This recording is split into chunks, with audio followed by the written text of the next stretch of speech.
Oi, eu sou o Darlan. Eu sou a Bárbara. Eu sou o Raimundo. Hoje a gente convidou a nossa amiga Nikaya. Oi, gente, tudo bem? Esse é o canal, como é que é o nome desse? Almoço de domingo. Na Casa da Bruxa. E o tema de hoje é a reforma da Previdência e o teste de gastos que foi implementado em 2016. O famoso teto. Que é o PEC, né, do fim do mundo, né, amores, pra quem lembra. E, enfim, vamos conversar um pouquinho. Vocês sentiram saudade da gente? Não. Não. Só a raiva. Ai, que horror! Tô zoando. Vou deixar, tá? Você vai ficar com essa imagem. Mas enfim, daí a gente pensou em falar então hoje sobre o teto e a reforma da Previdência, porque enfim, eu incomodei todo mundo nessa casa pra gente fazer isso, tendo em vista que eu tô fazendo um curso de extensão na Faculdade de Economia, porque eu sou uma universitária, tá? Pra quem não sabe. E o curso de extensão é sobre cidadania fiscal. Então a gente debateu muito sobre a reforma tributária e as políticas macroeconômicas. Como proposta de trabalho final, então, foi usar o nosso podcast, esse nosso canal, que tem mobilizado, ou pelo menos alcançado algumas pessoas. E a gente convidou a Nikaya porque ela é dura de militante. Porque eu não faço ideia do que estão nesses projetos.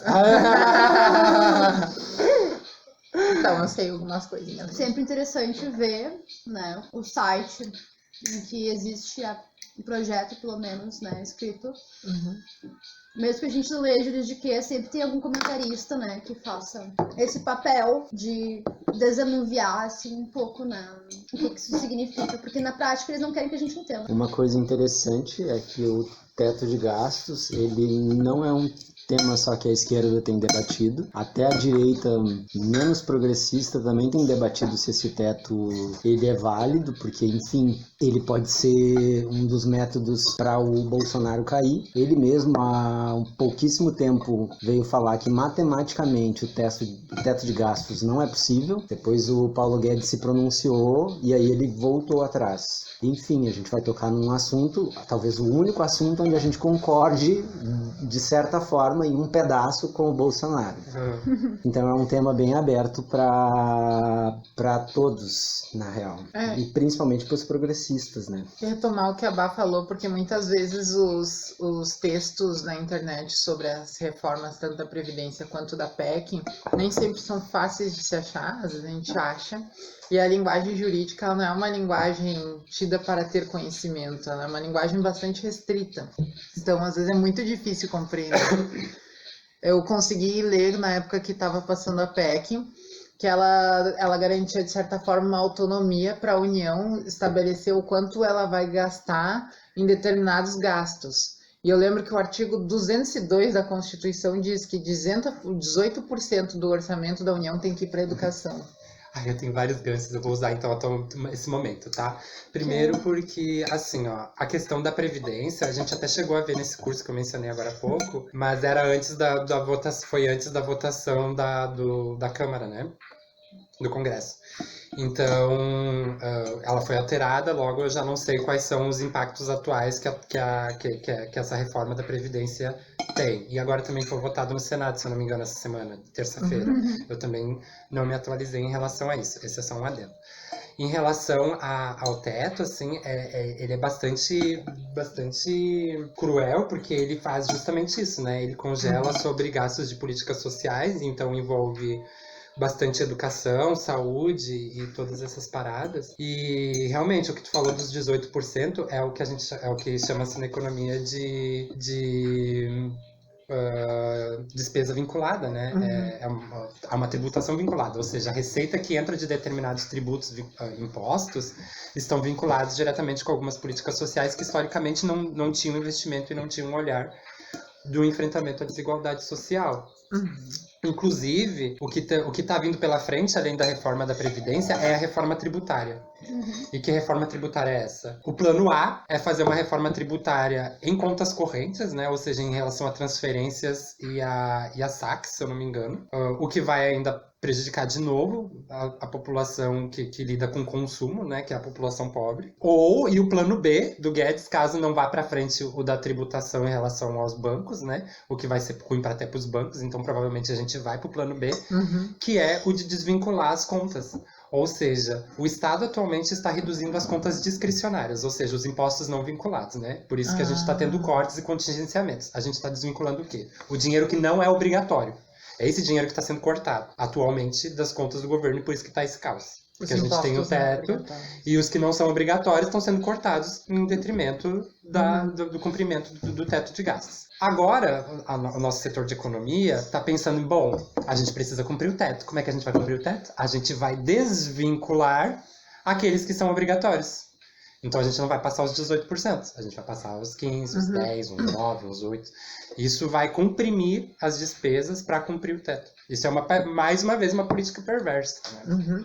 Eu queria comentar uma coisa sobre isso, porque a Constituição ela fala que 18% do que a União arrecada de imposto tem que ir para a educação. Mas isso não é o que se confirma na prática. Eu não tenho certeza sobre esses dados, mas é um grupo que é fortemente estigmatizado por alguns acadêmicos e por muitas organizações políticas, mas eu acho que tem alguns dados interessantes, que é aquele grupo da Auditoria da Dívida Cidadã, que ele às vezes coloca normalmente o orçamento de quanto quanto a União deposita em cada área, né? E aí, se tu reparar bem, a educação nunca ultrapassa 2%. Nos esboços e os gráficos que a Auditoria da Dívida Cidadã faz. E tem uma outra coisa interessante nisso. A reforma da Previdência ela tem como meta a redução de gastos da Previdência. E o gasto da Previdência no orçamento da União ele é o segundo maior. Ele não é o primeiro. O primeiro é os títulos da dívida pública. Sim. Então, se você diminui os gastos com a Previdência e ainda tira o desvinculamento desses impostos, né, que não são os obrigatórios, você pode fazer com que o Estado pague mais para os títulos da dívida pública, reduzindo gastos de outras partes do orçamento da União. Mas essa é a ideia. Essa é a grande ideia. O que é muito perverso, né? Porque puxa daqui, puxa dali, e aí, se nada disso der certo, o Paulo Guedes e o seu plano C quer fugir do Brasil, né? Vai embora. Tchau. Vai embora para os Estados Unidos, muito bonito, né? Ser acolhido. Sim, isso é perverso, isso é extremamente perverso, por causa que, assim, ó, eu tava lendo uns textos, assim, e foi muito interessante. Existem dois mitos que eu acho que são legais de destacar, que são o mito da fada da confiança e o mito da dona de casa. O que é? O mito da fada da confiança é de que quando você faz uma política austera, que também é uma grande falácia, né, essa austeridade, de que você reduzindo o Estado, o mercado vai investir, ele vai ocupar esse lugar, meu cu. Então, tipo, não vai acontecer, gente. Sinto muito. Mas a ideia da fada da confiança é que quando você faz uma política equilibrada, em que você reduz o tamanho do Estado, em que você segura os freios da economia, o mercado, esse ente que ninguém sabe o que é, mas todo mundo sabe, na verdade, vai confiar no país que está quebrado e em crise e vai começar a investir, vai começar a fazer a economia girar e crescer, né? Bom, não é isso que acontece nas vias práticas e tem alguns estudos que eu vou deixar na descrição para vocês olharem com mais calma. E o segundo mito, que para mim é o mais interessante, é o da dona de casa, né? Que daí você tem que gastar de acordo com o que você tem de dinheiro. Essa é a ideia da dona de casa, né? Você tem um tal de dinheiro, logo você pode só gastar aquilo ali que você tem de dinheiro. Bom, esse mito é uma falácia, porque dona de casa não faz política macroeconômica, né?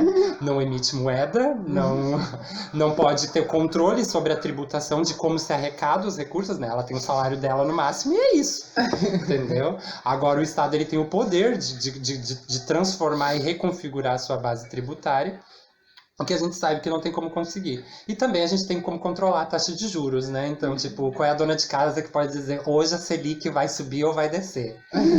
Então, assim, né? É uma grande falácia que a gente encontra na economia no sentido de reduzir e simplificar coisas que não são tão simples assim, né?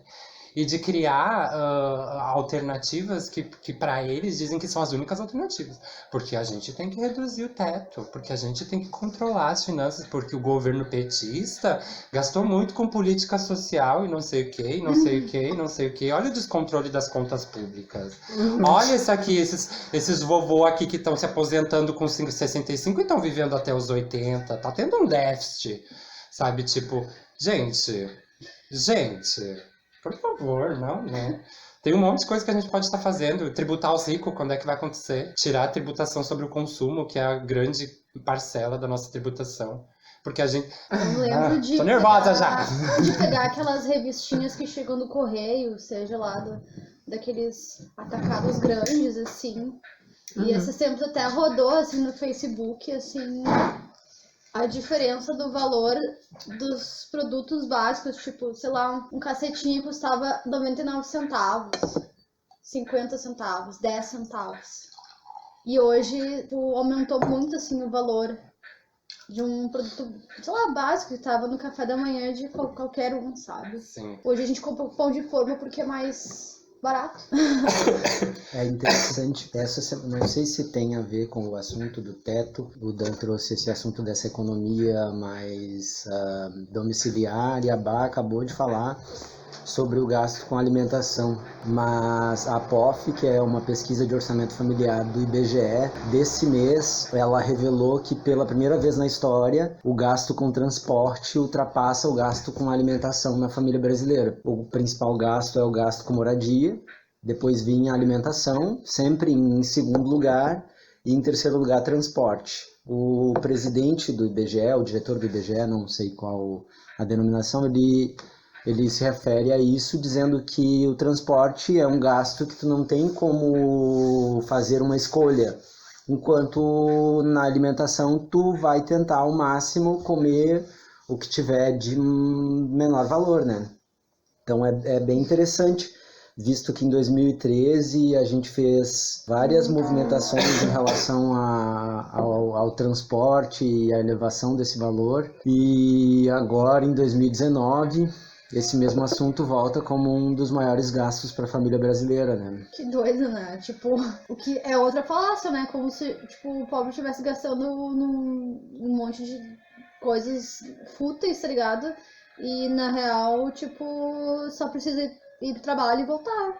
Aqui, inclusive, talvez seja uma das nossas maiores despesas, se a gente for pra pensar. É morar e se locomover, né? Gente, E eu comer. gasto mais em passagens do que com a nossa divisão de contas de Com casa. certeza. Eu gasto verdade. mais em passagens. Eu tô percebendo assim.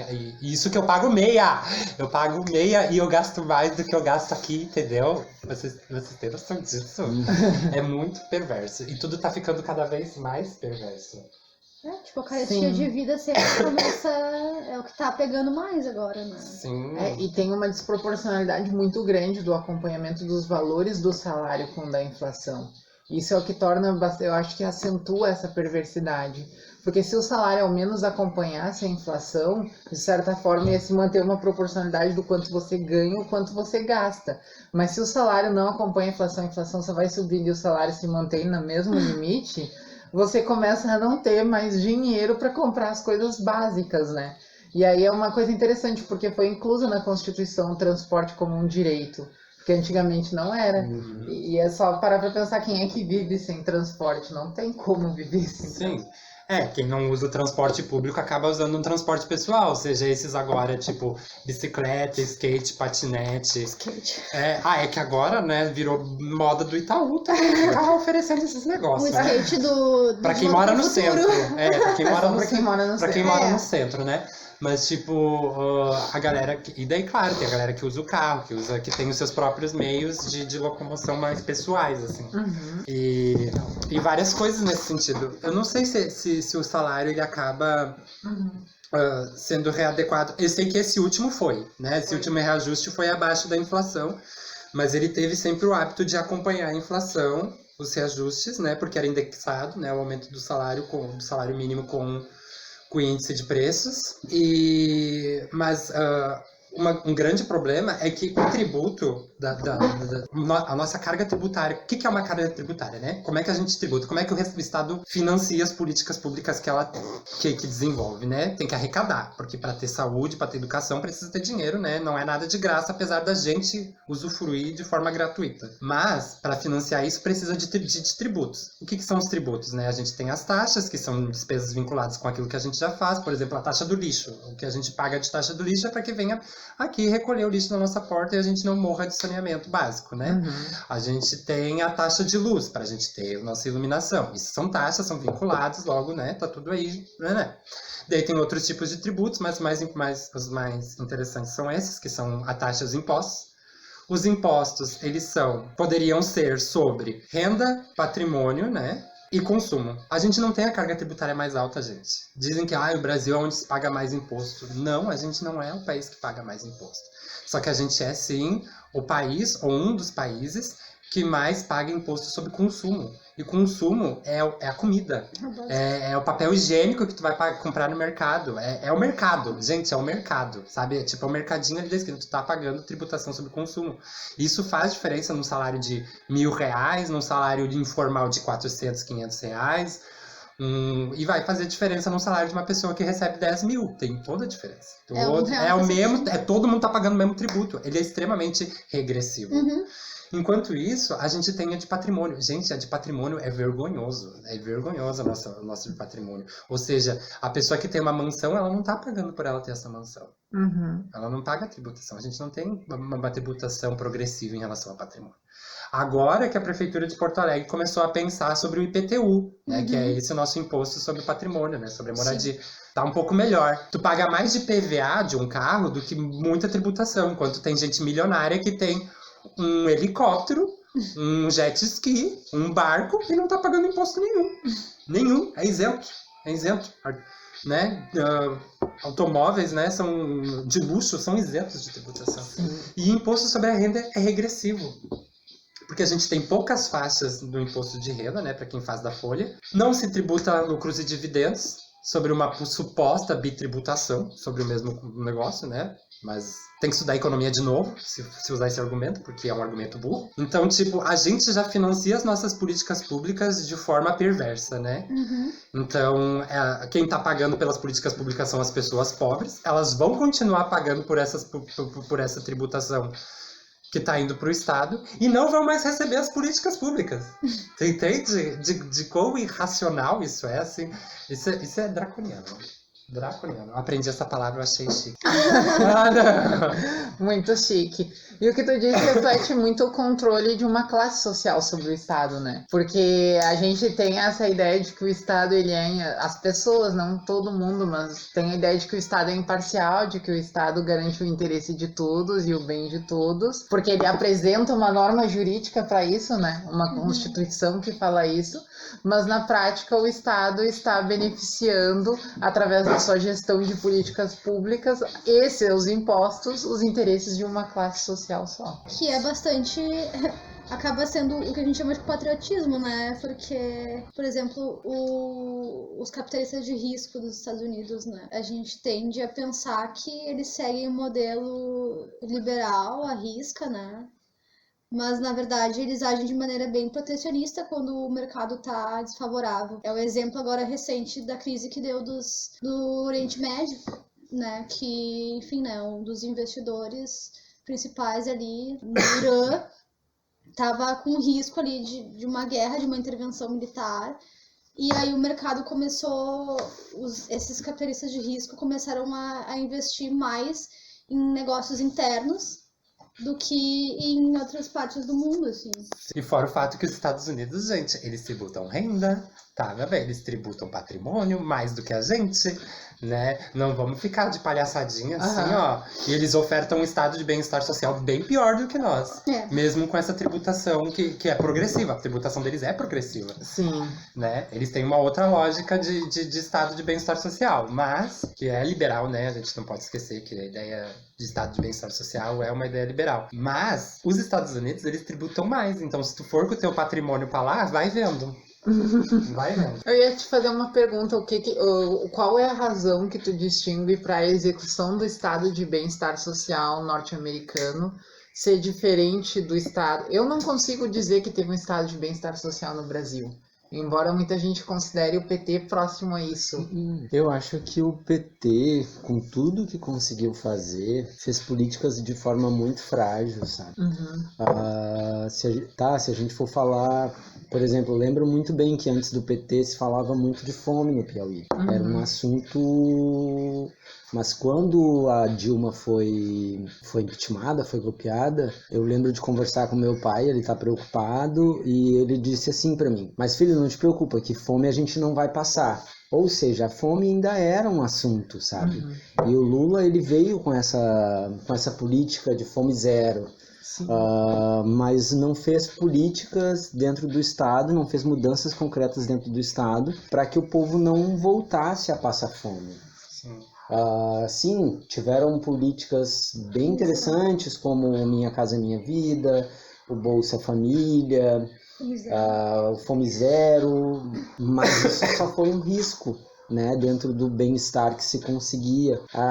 Se vivia com tão pouco que aquilo que se proporcionou parecia muito, assim. Enfim, o povo nordestino em si, ele consegue diferenciar o que é um governo do PSDB, o que é um governo do PT, e hoje o PT tem uma liderança massiva dentro da população mais pobre dos estados do Nordeste, assim. Mas é muito triste ver que esses anos todos só se conseguiu arranhar uma superfície e não se saiu daí. E que vem o Temer com um governo tão curto e consegue implementar políticas que cortam absolutamente tudo em tão pouco tempo, sabe? É difícil definir o estado de bem-estar social porque, sei lá, tem o Anderson. O Anderson tem 3 tipos de estado de bem-estar social. Como é um texto que eu li no primeiro semestre, eu não vou lembrar os 3, tá? Mas assim, eu vou falar um pouco aqui da experiência do Brasil. A relação do governo PT... eu vejo muito como políticas progressistas, de uma certa maneira, assim, bem fortes, todas em relação, basicamente, à função consumo, ou seja, a habilidade e a possibilidade de compra das pessoas, né? E por si só, então, não é uma mudança estrutural, mas uma política de governo, não de Estado. E diferente do que está sendo implementado agora, porque a gente está fazendo mudanças constitucionais para mudar a forma como o Estado funciona, e aí que tá a grande perversidade de tudo, né? E assim, ó, só pra gente ter uma noção, o Brasil, ele tem... a gente tem um índice de Gini bem alto, tá? E o índice de Gini é o que calcula a desigualdade, a gente é o 5º país mais desigual do mundo, ficando atrás apenas de países em conflito, né? E de estados de guerra civil, ou de recém-descolonização, assim, né? Oficial. Então, é bem pesada, assim, a nossa realidade em termos de desigualdade. Então, a nossa desigualdade, ela é alta. Como é que os países podem eliminar essas desigualdades, né, dada a experiência internacional? Ou como elas podem reduzir essas desigualdades, dada a experiência internacional? E a literatura mais ou menos bem estabelecida da academia em relação a isso, apesar de eu ter várias críticas.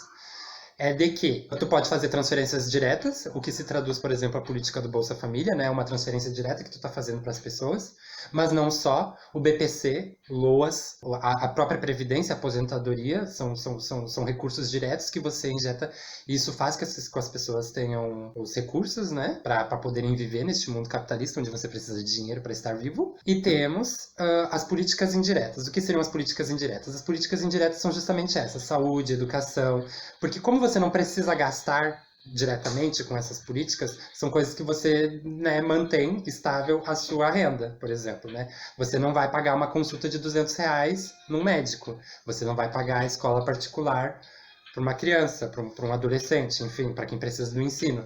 Você tem a possibilidade do ensino superior gratuito, que é o que a gente tem, e ele é caro. Isso são políticas indiretas. O que acontece? Essas políticas no governo PT foram ótimas, reduziram a desigualdade enquanto funcionaram.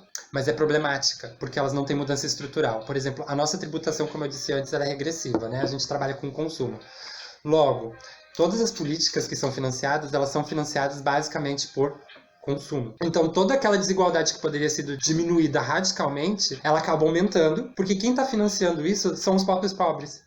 enquanto os ricos ainda estão conseguindo acumular dinheiro. Porque pobre não tem como guardar dinheiro. Como é que pobre vai guardar dinheiro se está comprando comida e pagando transporte? E moradia, porque não é dono de nada. Não tem patrimônio. E não tem isenção, que nem tem os... Porque empresário tem isenção, né? Tem isenção fiscal, né? Não precisa pagar tributação sobre produção e investimento em tecnologia, né? Em capital, para poder aumentar o seu crescimento e supostamente empregar mais gente, o que a gente sabe que não acontece, né? Aumenta só o lucro. Então são várias coisas assim que mantêm o nosso estado. Eu não acho que a gente vive num estado de bem-estar social por isso, assim, porque a gente tem estruturalmente desigualdade. A gente tem políticas sociais que a gente almeja de um estado de bem-estar social. Acho que a nossa Constituição, ela pensou num estado de bem-estar social.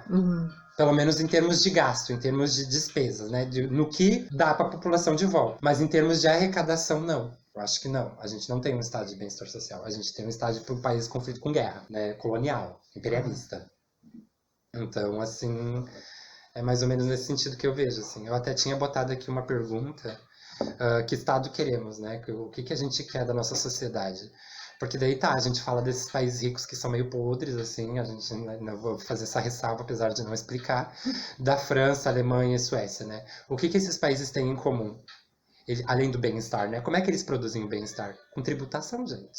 Com tributação progressiva. E um estado bem estruturado, né? Sim, mas é tributação progressiva, entende? É sobre renda, é sobre patrimônio. O consumo é a menor carga tributária desses países. As pessoas não... E daí é isso, assim, fica o questionamento. Em relação à Previdência, só pra gente voltar para supostamente o que é o nosso tema, assim, de forma mais central... Por exemplo, fala-se em déficit, né? Porque o Estado tem que... O Estado está pagando a Previdência. A Previdência não está conseguindo se sustentar sozinho. Gente, é a Constituição de novo, porque, tipo... Sabe? O Estado... Quem sustenta a Previdência? Qual é o tripé da Previdência? É o Estado que vai injetar dinheiros e tem impostos específicos para isso, né? Que eles supostamente não deveriam ser... Que eles são preservados constitucionalmente, né? Apesar do sequestro que houve esses tempos em relação a esse dinheiro. Daí tem os trabalhadores que pagam na sua folha de pagamento, né, para a contribuição da sua previdência, e tem os empregadores que também supostamente deveriam pagar e não estão pagando, porque existe um déficit em relação às empresas em pagar a sua previdência, a previdência das pessoas que trabalham para elas. E o que acontece? Daí entra-se na justiça, né, se diz, olha só, aquela empresa lá não está pagando. E daí o que acontece? A empresa ela refinancia a dívida que ela tem com a Previdência e ela paga em 1000 vezes. Sei lá, acho que eu vi... Fragmenta. Pedalada, né? Isso. Daí a pedalada do privado pode. O privado pode pedalar até morrer, porque... Gente, 1000 parcelas. 1000 parcelas. E daí, se ela não pagar, ela pode ser judicializada de novo, levar lá, sabe quantos anos novamente, que é uma média de 8. Se eu não me engano. Uma média de 8 anos, ou seja, ela refinanciou, não estava pagando. Daí ela foi condenada a pagar. Daí ela paga 2 parcelas, não paga mais. É judicializada de novo. Passa por mais um processo de 8 anos. Não é condenada, ela é condenada a pagar. Refinancia de novo. E fica esse looping de déficit, e daí tu vai ver, são as multinacionais que estão fazendo isso. Não é a empresa pequena. É as multinacionais, gente. As que lucram. O Big... Tem toda uma... nesse cenário todo tem toda mais a competição entre os grandes oligopólios, né? Que isso faz com que um oligopólio ataque e destrua o outro dependendo das circunstâncias do mercado, né? Sim. E aí acentua a fusão de mercados. Mas uma coisa que me chamou a atenção que Darla falou é que Darla disse que quem está sustentando as políticas públicas são as pessoas pobres com seus salários, não é? Aí fica uma questão o seguinte, quando o salário é reduzido, a consequência não seria para a política pública ser reduzida? Sim, é o que tem... Eu estava lendo esse texto da Esther Deck et al., né? Porque daí são 353 pessoas autoras desse livro. Que o nome do texto é Economia para Poucos, Impactos Sociais de Austeridade e Alternativas para o Brasil. O que acontece? É um ciclo vicioso, que é isso que eu digo da austeridade, né? Austeridade enquanto uma falácia. Por que acontece? Bom, estamos em crise, os capitalistas fizeram tudo o que fizeram e começaram a destruir o país, né? E o capital como um todo, de uma forma global. Mas enfim, estamos aí nessa crise o mercado começa a desacelerar, a demanda começa a diminuir, e se a demanda começa a diminuir, a oferta começa a diminuir, os empregos começam a cessar, né? A gente começa a ter uma demissão em massa. Hoje a gente sabe da nossa economia informal, né? Que ela tá dominando. Bom, e o que acontece aí? O mercado para de agir. Na política, na ideia keynesiana, o que o Estado deve fazer? Aumentar as suas políticas para aquecer o mercado. Ele tem que demandar, então tem que fazer obras para chamar as empreiteiras, tem que começar a investir em coisas. É o momento do Estado agir. Porque se a economia está aquecida e o mercado está funcionando, o Estado até pode se retirar, de acordo com Keynes, de acordo com essa ideia que também é liberal. Então, assim, não tô falando nada de socialismo aqui, tá? Eu não tô pregando socialismo. Enfim. Isso aqui nada é socialista. Isso aqui é como salvar o capitalismo. Botado em prática. Exato, né? Se botado em prática, né? Então, o Estado ele começa a agir para aquecer novamente o mercado, para que as pessoas não morram. Essa é a ideia. Sim. Se o Estado se retira também, o ciclo continua. Continua. Porque daí o mercado vai retrair, daí as pessoas não vão ter emprego, daí elas não vão pagar tributação, o Estado não vai conseguir se autofinanciar, ele não vai conseguir pagar nem as dívidas públicas que ele tem que pagar, né? Para não sofrer sanções internacionais. Vira um grande caos, um looping eterno, até sabe-se lá o que ia acontecer. Eu queria pontuar um ponto crítico a essa teoria. Porque a ação do Estado ela é sempre relativa ao interesse dessa classe. Então o Estado só intervém se essa classe querer que ele intervenha. Sim. E o interesse econômico dessa classe é manter as taxas de lucro altas. Sim. Então, no momento que o patrimônio dessa classe é ameaçado, tem um sentido necessário de se retirar esse patrimônio para que o Estado intervenha na economia, isso é, taxar as fortunas, essa classe, se tiver uma redução da sua taxa de lucro, não vai querer com que o Estado faça esse movimento. Tanto que a crise de 2008 dos Estados Unidos, o Estado só comprou aquele banco em troca de... Como é que é? Ele comprou e revendeu num valor maior, não é? Preço de banana. Qual é o nome do banco, vocês lembram? Citibank. Ele mesmo. Então, nesse sentido, o Estado, ele comprou... Foram vários, né? Mas foram vários. Era o Citibank maior. Mas teve Mais esse clássico. movimento de você comprar por um valor... Deixa eu ver se era mais caro. Eu não lembro exatamente. Na verdade, ele injetou para sanear, ele injetou trilhões para tanto os Estados Unidos quanto a Inglaterra, dois países classicamente capitalistas, né, classicamente liberais, apesar de um liberalismo diferente em cada um, mas ele injetou esse dinheiro, saneou as contas e depois jogou pro mercado de novo. Sim. Eu não lembro como é que ficou as ações disso. Mas isso se repete, por exemplo. A gente viu isso acontecer, por exemplo, com a Petrobras, né? Tipo, a gente deixa uma petrolífera que não quebra. Gente, petróleo. Da onde que uma petrolífera vai quebrar? Da onde? Petróleo é a commodity mais cara do mundo. É a que mais... Tipo, pode estar tudo fudido, mas o petróleo vai circular no mundo. As pessoas deixam de comprar comida para comprar petróleo. Os estados nacionais, né? E a gente vendeu um dos nossos grandes financiadores, né? De políticas públicas que poderiam dar grandes retornos sociais para multinacionais internacionais. Ou seja, esse dinheiro nem aqui vai ficar, sabe? Sim. Não vai gerar nem emprego aqui. Nem para lógica liberal serve. É que a economia ela interage com a política, né? Aí tem que pensar os dois campos juntos, não isolados, assim. Exatamente. Eu acho que você tocou num ponto bem importante, né? Quais são as diretrizes da política internacional que estão também interseccionando essas decisões no âmbito econômico, né?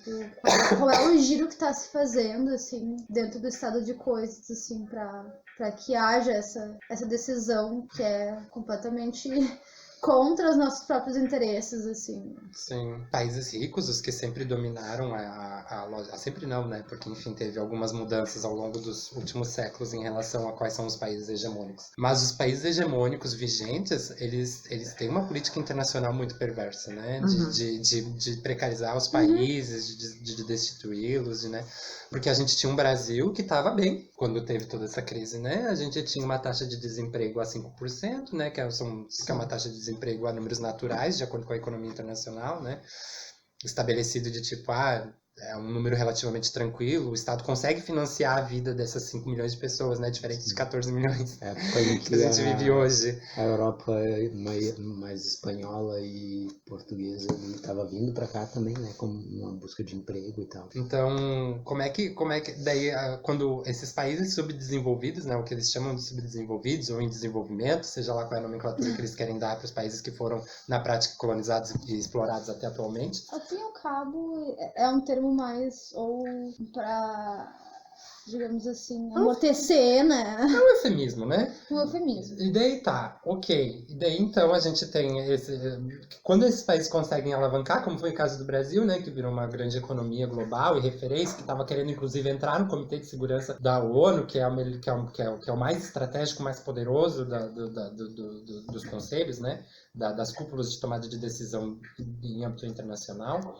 começa a sofrer um monte de intervenções e começa a sofrer um monte de pressão para começar a implementar essas políticas. Enfim, eu acho que tem muito interesses internacionais envolvidos, eu não consegui explicar com muita qualidade, porque, enfim, eu tenho me aproximado mais com o tema dos direitos internacionais recentemente, né? Mas é bem interessante a gente pensar assim, de como as coisas estão se constituindo. O argumento mais comum é essa nova bipolaridade no mundo China e contra os Estados Unidos, né? Porque os chineses querem, né, implantar essa nova rota da seda e vem há bastante tempo buscando alianças, né, nesse âmbito. Inclusive, quem pode pegar assim, estudos para ver que tem um certo cinturão assim, no globo terrestre envolvendo os investimentos da China, né? Tipo, questão do lago da Nicarágua. Tem a ver com uma competição entre o canal do Panamá, e aí eles estão construindo um duto para passar pelo meio, os chineses, né, pelo meio da Nicarágua, para atravessar o Atlântico do Pacífico, né? E, enfim, essa busca de parceiros econômicos ressalta, assim, um novo confronto, assim, indireto, pode vir a ser direto, né? Essa crise aí da explosão dos espaços da Arábia Saudita tem muito a ver com isso, assim. E acho que tem também a questão das guerras híbridas nesse ínterim, assim, que eu acho que talvez não caiba muito entrar nesse momento, mas também que tem muito a ver com esse lance de estabilização econômica, né? Sim, muito. Diretamente vinculado a isso, né? Sim, eu estava vendo esses dias sobre política climática também, de como isso impacta, né? Por exemplo, os países envolvidos, a OCDE, tem investido muito em pesquisa em relação a como é que é o nome da ciência? É uma engenharia geográfica. Cartográfica. Geográfica seria, porque daí geopolítica, uma coisa assim, uma engenharia desse sentido, para mudar o clima nos seus países e nos seus territórios, para que quando viesse essas intervenções climáticas que a gente está projetando para os próximos anos, e que vai ser ruim no melhor dos cenários, no melhor dos cenários já é ruim, no pior dos cenários, então, né, salve-se quem puder. E a ideia deles é justamente isso, né? Eles estão investindo pesadamente nesse tipo de ciência para que eles consigam salvar esses países ricos. À medida que os países que estão em desenvolvimento estão cortando dinheiro em ciência, que é o vídeo Brasil. Né? A gente está cortando dinheiro em ciência. Né? O que impacto isso vai ter aqui no Brasil? Vai matar pobre de novo. E esses abobados, ou uns deles vão se salvar, ok, legal, parabéns pra vocês. E o resto burra, sabe? Tipo, é violento assim, tá vindo de tudo que é lado, gente. Eu ia comentar que nessa questão de contratos e translações internacionais, principalmente envolvendo a questão ambiental, eu vi uma discussão um tempo atrás de alguém que ia participar do governo do Bolsonaro lá no Itamaraty, que é com o Araújo, aquele lunático. Sim, duro de burro. Muito lunático. Mas ele era um assessor do Araújo, né? E ele estava debatendo com duas professoras de RI, uma da PUC. Tu conhece? Eu vi vídeo. Ai, gente, bota o link aí na bio. Sim, gente, a gente vai estar colocando. É muito bom ela surrando ele. Ela surrou Link na bio. Elas revezam pra bater Eu demorei nele. a full pra descobrir o que era uma bio. Mas hoje eu sei. Mas toda a discussão desse tema era como o Brasil ia se posicionar politicamente a todos os tratados comerciais, ambientais, no âmbito internacional, né? E aí ele leva a posição do governo, que é o que eu acho que reflete a realidade, que é os interesses do Estado brasileiro, que é de se aproximar dos Estados Unidos nessa guerra comercial. Então ele começa a defender, né, de que a única via de acordos que o Brasil precisa fazer é unilateral, isso é somente com um país só. Sim, bilateral. Isso, bilateral. Sim. E aí elas começam a argumentar da impossibilidade disso acontecer em função de toda a consolidação que o Brasil teve com a China nas relações comerciais e acordos, dizendo que não é simples assim, vamos romper com a China. Não estavam dizendo com essas palavras, mas estavam expressando isso. Sim. Que a China exerce uma influência muito grande sobre o Brasil, né? Sim, é o principal comprador. É o principal sabe, de commodities primárias. Sabe, que é o que a gente faz. A gente faz produtos primários. E se o nosso principal comprador de produtos primários. Por isso que o Brasil tava nessa berlinda, né? Tipo assim, tem vários compradores, vários comércios assim envolvendo a China. E os Estados Unidos é o maior parceiro político aliado desse governo. Sim, porque os Estados Unidos tá nem aí se a gente vai ter dinheiro depois, né? Foda-se, eles só não querem que a China tenha relações comerciais. Legal.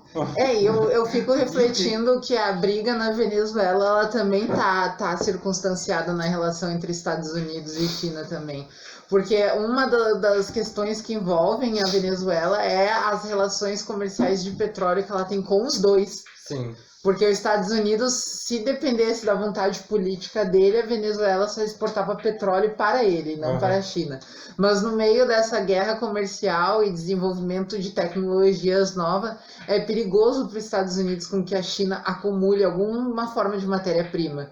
Então, de certa forma, o conflito com o governo Maduro tem reflexos desse confronto com os Estados Unidos e China. Não que diretamente a China apoie Maduro, assim, uma relação arbitrária direta. Mas dá para se perceber que as políticas que beneficiam, teoricamente, a economia venezuelana são as que prejudicam a economia norte-americana. Mas é que os Estados Unidos, eles não podem ver petróleo, porque eles já querem levar democracia. Assim, eu não sei o que acontece. Democracia de coturno, né? Vamos levar uns negócios lá, umas ajuda humanitária, tá bom, então, querido. E os embargos internacionais, não? Não adianta nada só mandar umas ajuda humanitária e dizer que tá fazendo bonito. Isso aí é bem falso, né? Agora eu vou começar a ler um livro que chama Cisnes Selvagens, que é sobre a história de 3 mulheres na China durante o período ali da transição política, né? E até depois. Vamos ver o que elas têm a dizer sobre esse processo de construção cultural dessa disputa, né? Finalizar, então, alguém tem mais coisas pra dizer? Senão a gente já pode encaminhar pro nosso próximo bloco, porque a gente tem blocos novos, gente. Eu queria só comentar que essa guerra comercial, ela também entra no âmbito cultural ou midiático, por assim dizer.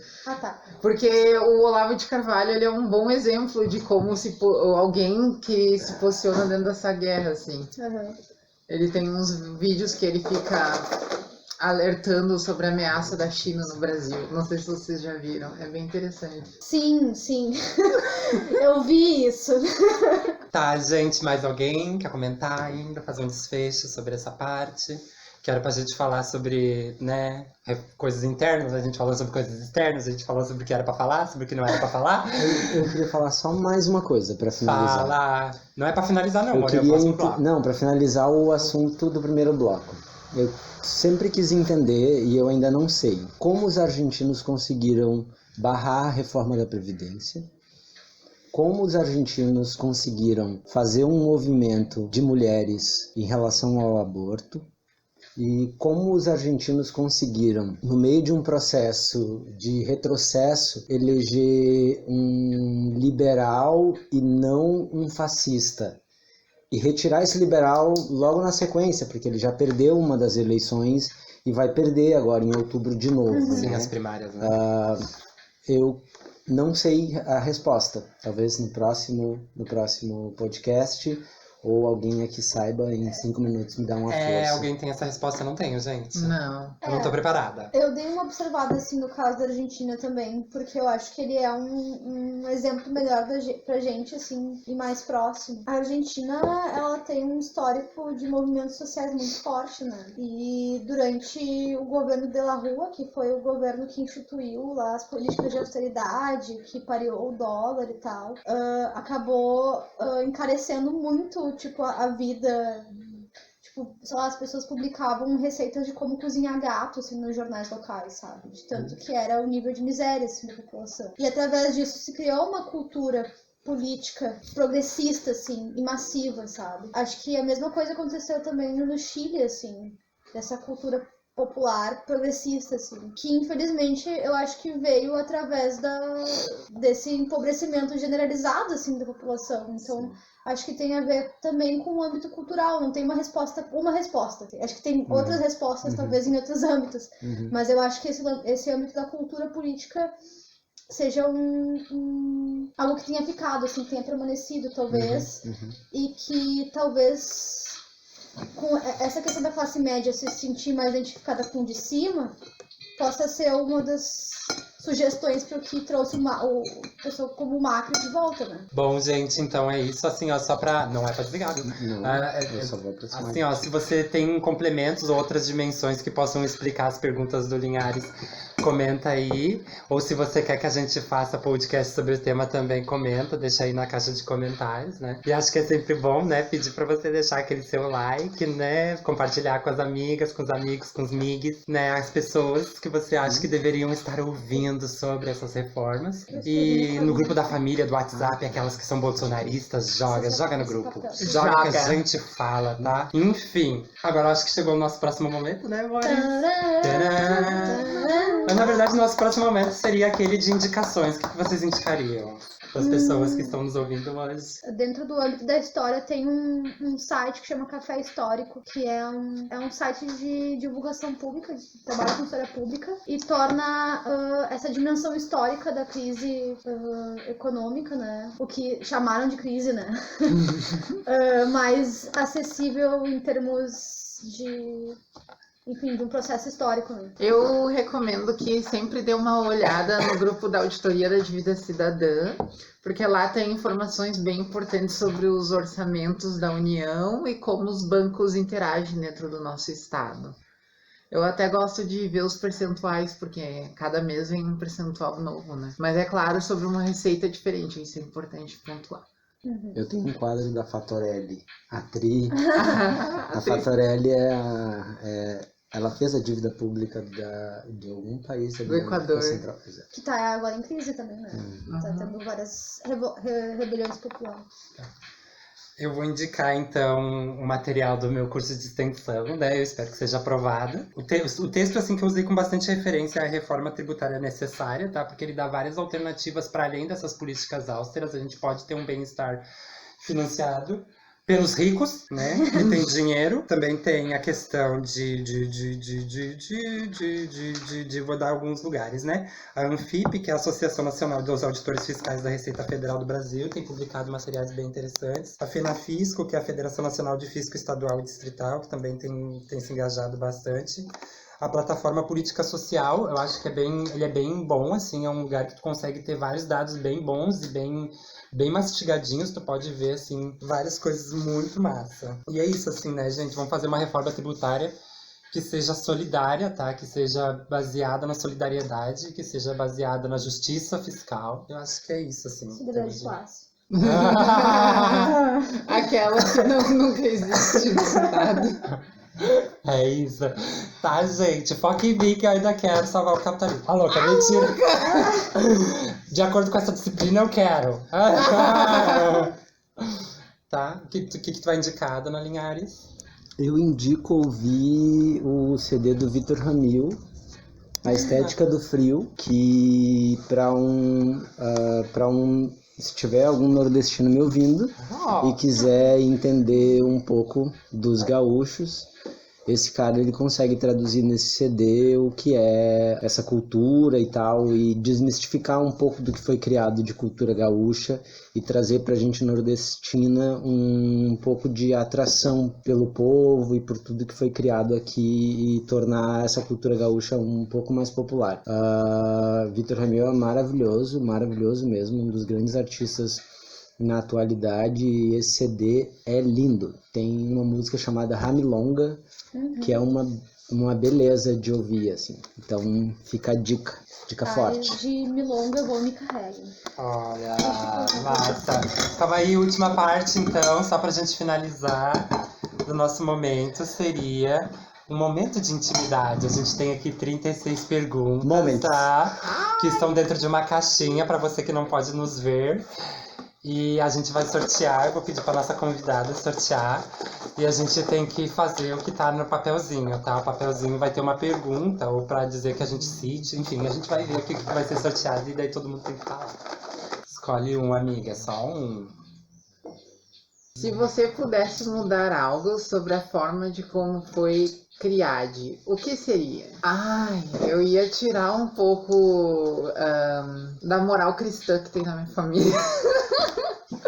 Se eu pudesse, eu ia tirar os desculpas, tudo que me jogaram. Assim. Acho que eu iria apostar um pouco mais na autonomia dos meus filhos. Eu vou responder então. Antigamente, eu vou fazer toda uma história, né? Mas antigamente eu acho que seriam algumas privações que eu tive, assim. Hoje eu já entendo que elas foram meio que compulsórias para todos nós, então não vou jogar essa culpa pra minha família, assim, ou qualquer coisa nesse sentido. Mas eu queria ter tido mais possibilidades. Eu acho que eu queria minha mãe um pouquinho mais presente. Eu tive minha mãe bem afastada e fez uma falta. Porque ela faleceu quando eu tinha 11 anos, né? Então eu queria ter ela um pouco mais de tempo, assim. É isso, amores. Foi uma pergunta bem... Íntima. Olha só! Massa que foi respostas bem diferentes, né? Sim, é massa a gente também. Mas só vai ser uma pergunta? Uma podcast, a gente tem 36 eu programas pra pensar sobre a nossa intimidade. Será que no primeiro não rola duas? Não, acho que não. Tá correndo, né? É isso. Então tá, gente, eu já vou deixar o meu tchau, meu beijo. Não se esqueça de se inscrever, ativa o sininho pra receber sua notificação por e-mail. Daí você sempre saberá o que vai acontecer aqui. Querem dar tchau também, gente? Ou só eu que vou dar tchau, Tchau, gente. Tchau, meu amor. Eu falei que eu ia acabar. Tchau, Brasil. Tchau, Brasil. Diga tchau, Nick. Tchau, meus amores.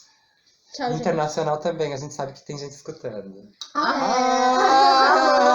Beijos. Pessoal do México. Chile. Eu peguei o hábito, meus amores. Chile, volta pra cá. Chile, volta. Perfeito. Pode desligar, amor. Falando na Argentina, tem uma Pode desligar e vamos fábrica que é continuar. desconfiada lá, Já sempre Zanon. assim. Sim.